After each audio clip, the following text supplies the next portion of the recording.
The 4 laws of behavior change. The first is fundamental. Make it obvious. That refers to the cue, right? That what triggers the habit is there visible. just so you don't have to look for it.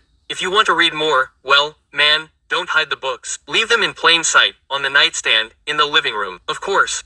A powerful strategy here is habit stacking. Attaching a new habit to one you already have, for example, doing 10 push-ups right after brushing your teeth. You already have the habit of brushing your teeth, so you add the next one. Okay. And of course, designing your environment. Organize your space to facilitate the good and hide the bad. And to break a bad habit, do the opposite. Make it invisible. If your phone is really distracting you, put it in another room while you work. Got it? Make it obvious. The second law tells us to make it attractive.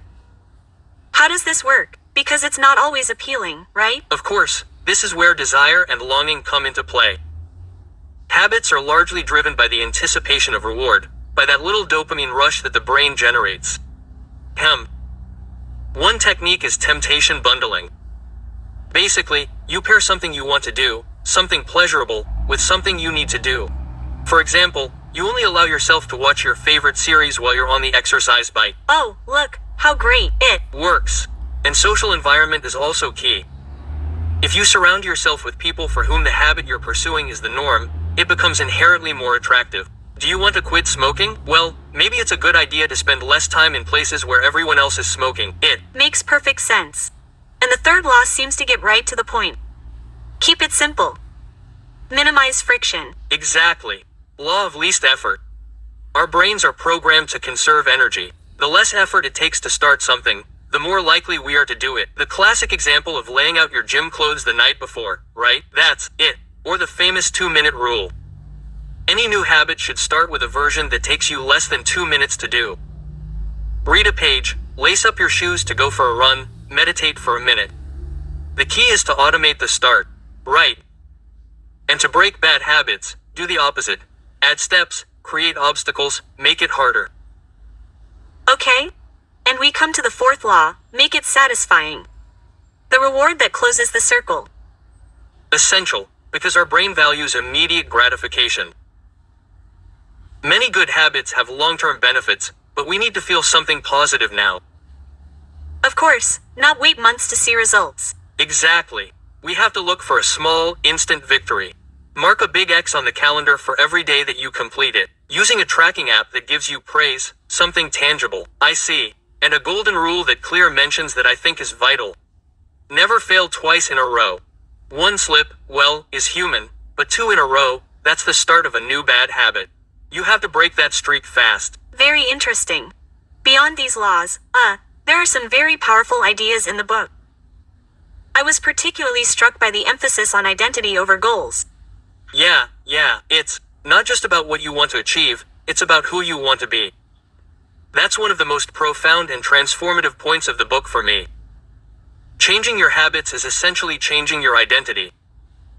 Every little action you take is like a vote for the kind of person you want to become.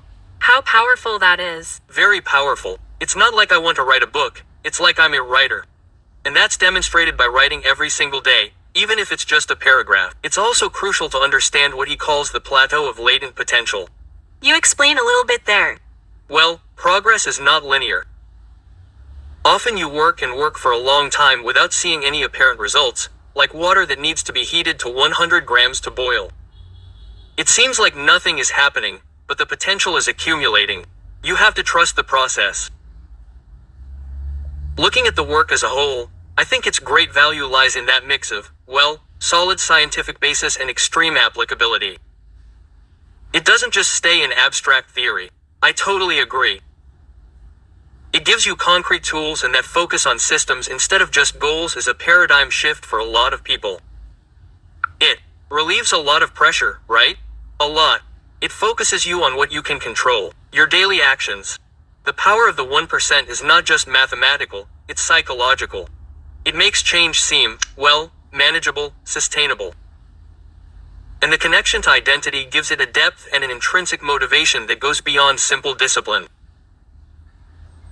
In short, then, Atomic Habits presents itself as an essential, very lucid and practical guide for anyone looking for real and lasting change.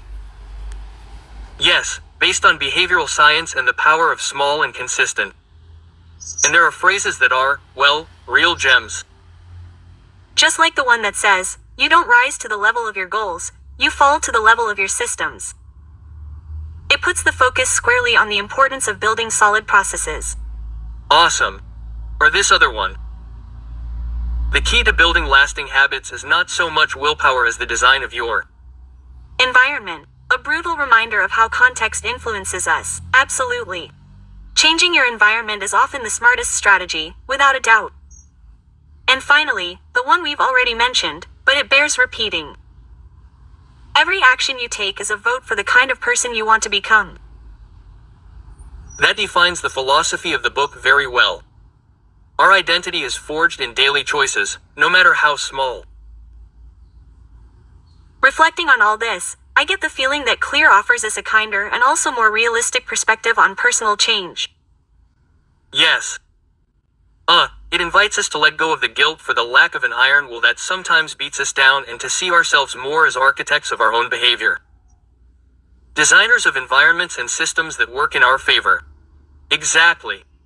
Success is not so much a distant destination to reach, but the accumulated product of those tiny atoms of daily progress. It is a constant construction,